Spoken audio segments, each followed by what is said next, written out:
So you're going to PSRO. Well, the first question you might have is, what is PSRO? Well, PSRO stands for the Professional Standards Review Organization. PSRO is a branch or a committee of the OCMCA, the Oakland County Medical Control Authority. The Oakland County Medical Control Authority was established by Michigan's Public Act 368 of 1978 as amended. Okay, so state law has established medical controls in Michigan and given them the authority to regulate EMS in their controlled area. In our case, Oakland County. So why are you getting a letter?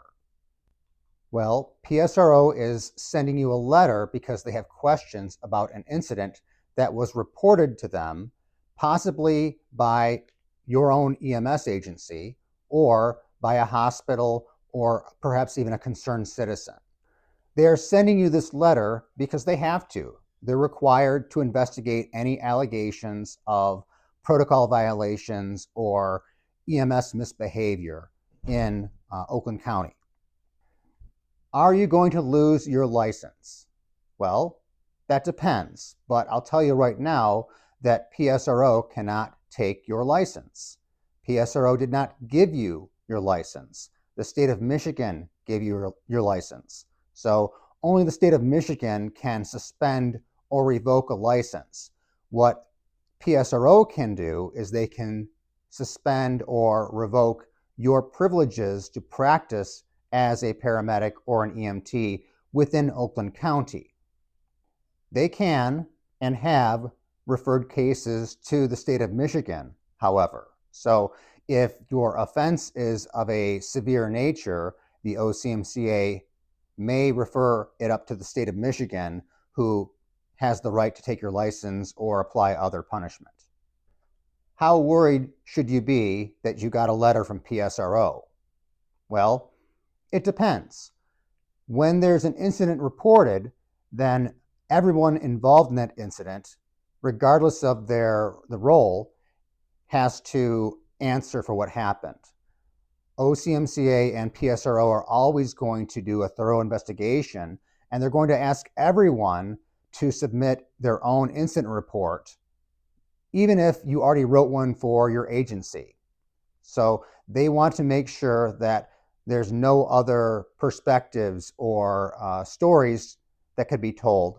They want to collect all of the evidence. So even if you were driving the ambulance and the incident happened in the back of the ambulance during transport, or you weren't even in the same room when whatever happened, you're going to get a letter from PSRO saying, we would like a statement from you. So being worried really is a relative problem. Should you be worried?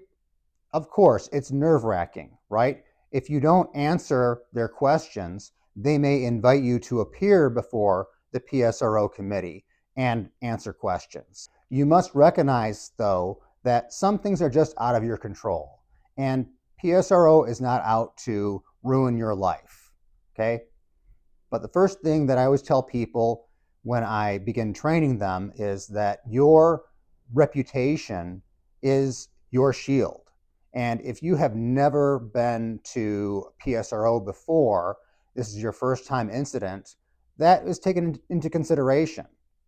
But if you've had previous incidents with drug discrepancies and other PSRO actions and investigations, and your name keeps on coming up in PSRO investigations, that really undermines your credibility.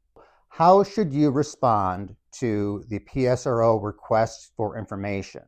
Well, first of all, when you write your response, you need to remove all of the emotion, all of your feelings from that report. You need to be dispassionate and professional and just report the facts. Avoid saying things like, I am always the most ethical person and have the highest standards of patient care and yada, yada, yada, okay? They've heard that before. It just really doesn't help your credibility when you are already starting off by saying, I'm going to be blameless in this because I do everything perfectly. Okay? Save that. The best thing to do is to be honest and to be transparent, because that way it's more likely to result in fewer questions, and there's less conflict with the other incident reports that are being collected by PSRO. Keep in mind, your coworkers, whoever else was involved in that incident, will be submitting their own reports, and they will have an opportunity to read your report if they actually are asked to appear before the PSRO committee. So don't throw your partner under the bus. If you wouldn't say it to their face, then don't put it in your incident report. So take responsibility. Admit if you did something incorrect. Admit it if you could have done it better. Identify what you should have done and what you will do in the future to ensure that this doesn't happen again. Don't shift the blame or try to minimize what happened. PSRO is made up of emergency medicine doctors who actually practice in the ER, paramedics with vast amounts of field experience who now have risen to either educator or leadership positions in their organizations. They've seen it all, okay? And if you minimize or try to shift the blame from yourself to other parties, they'll sniff that out right away as you not taking responsibility for what happened.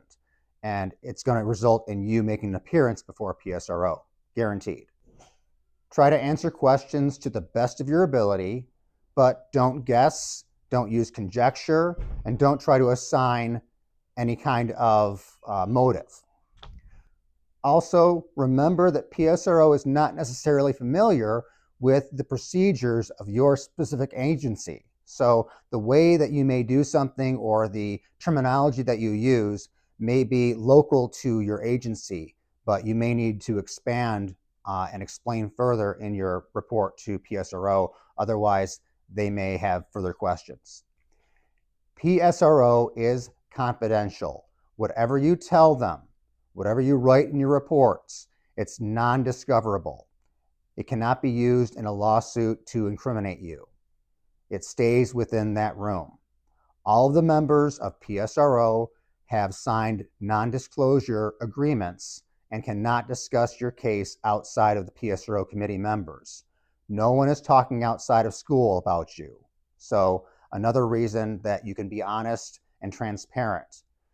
They are not a public institution. They are actually a kind of a hybrid of both private and public, but most importantly, nothing can be FOIA'd or requested by a Freedom of Information Act from PSRO. So again, it's non-discoverable. You are protected from any accusations of wrongdoing from outside of that PSRO committee.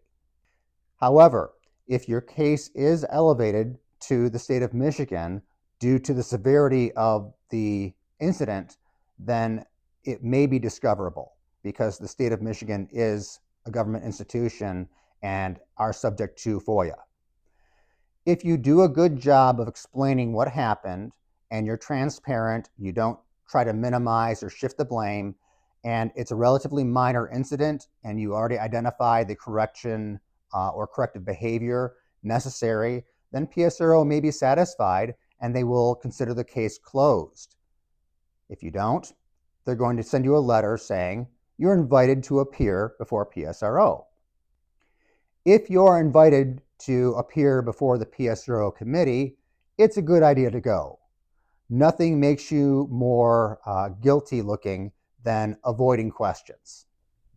When you go to sit before PSRO, you will not be alone. If you are the only person they call, I will be there with you to represent you and just to give you moral support.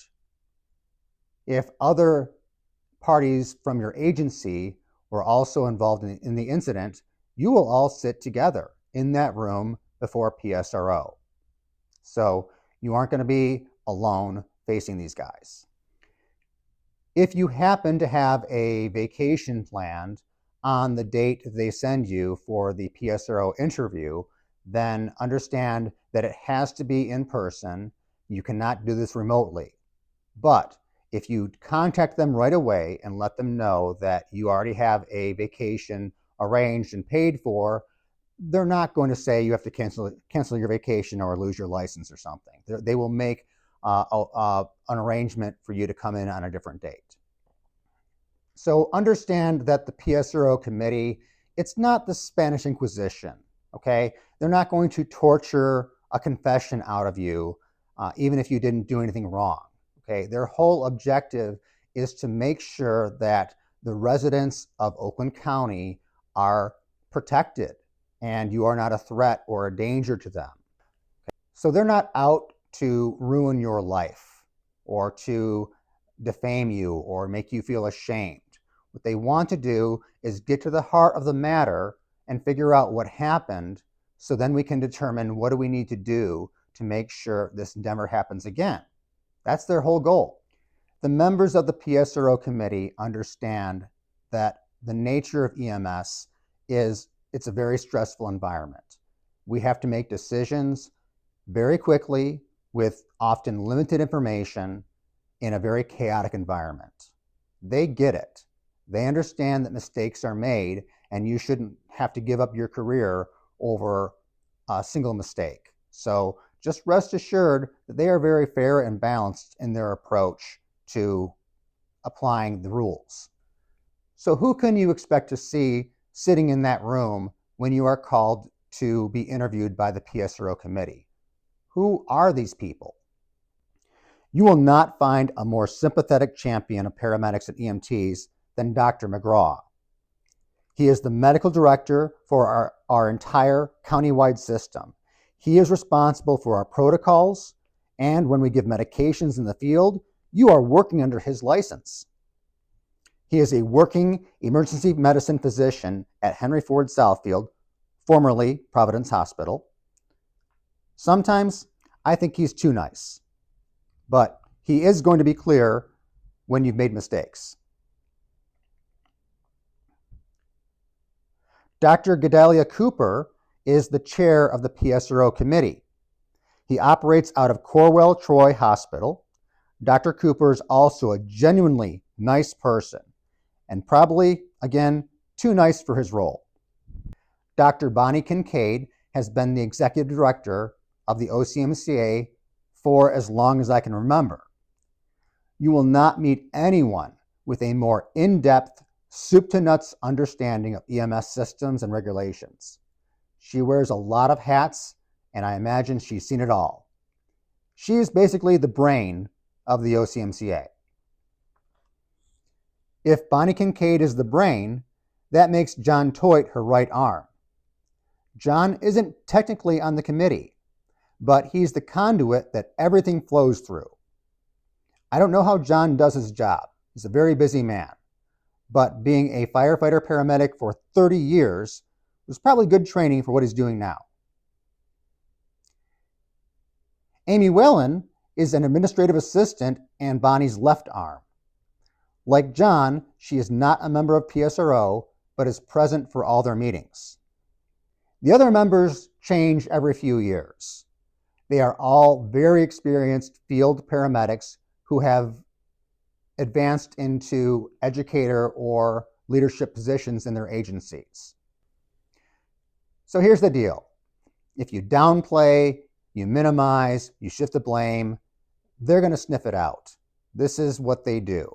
They see these cases every week, and they understand, again, when someone is being honest and when someone is being deceptive. So just be honest and tell them what happened. Don't try to cover things up. Should PSRO find you in violation of a statute or a protocol or what have you, it is not the end of your career. It's not the end of your life. When you find yourself hanging over the precipice of disaster, PSRO will always reach out and give you a hand to get you out of that situation. But you have to take that hand. You have to accept their decision. If you want to go ahead and let go and fall into oblivion, That is your choice. That is an option. But PSRO will offer you a way out. If you're too proud to accept it, that's on you. It might be a bitter pill to swallow, to admit you did something wrong, you could have done it better. But there's a way out. This too shall pass. Other paramedics and EMTs have gone through this process and come out the other side. And in my opinion, it's a valuable experience. You will learn a lot about how the system works and the different mechanisms we have in place to protect the residents of Oakland County. I've been involved in EMS for over 30 years now. And the last 10 years, I've really gotten to know the OCMCA better than ever and the members of PSRO. And I can tell you that they try very hard to be fair and biased and transparent whenever they deal with EMS providers in Oakland County. Depending on the severity of the case and the length of their docket, you may actually find out their decision the same day of your interview. If not, they should get back to you with an official letter, probably within 5 business days. Severe violations will be referred to the state of Michigan, who may act to either suspend or revoke your license. Severe violations may also result in OCMCA either suspending or downgrading your EMS privileges in Oakland County. Serious violations may result in a mandatory review of every PCR that you write for a period of time up to 6 months. Moderate violations may be dealt with through education. Providers may be required to present to their peers an education subject based upon the nature of their violation. This would be a presentation like using a PowerPoint or doing a lecture on a protocol, the application of a protocol. It also may be writing a book report on a book about professional development. Minor violations may be assigned a research assignment or even dismissed as non-actionable by PSRO. I hope this video has given you some insight into how PSRO works and what you can expect when you receive one of those letters. Many EMTs and paramedics have passed through the crucible of PSRO before you and have survived and become more experienced and wiser. So it's up to you to look at it through the most positive lens possible and take advantage of the opportunity and grow. I want to add that everything that I've said in this video is my own opinion and my own perspective on this topic. There's no real guide to PSRO officially that OCMCA has produced. This is what I have understood and learned through 10 years of observing PSRO in action.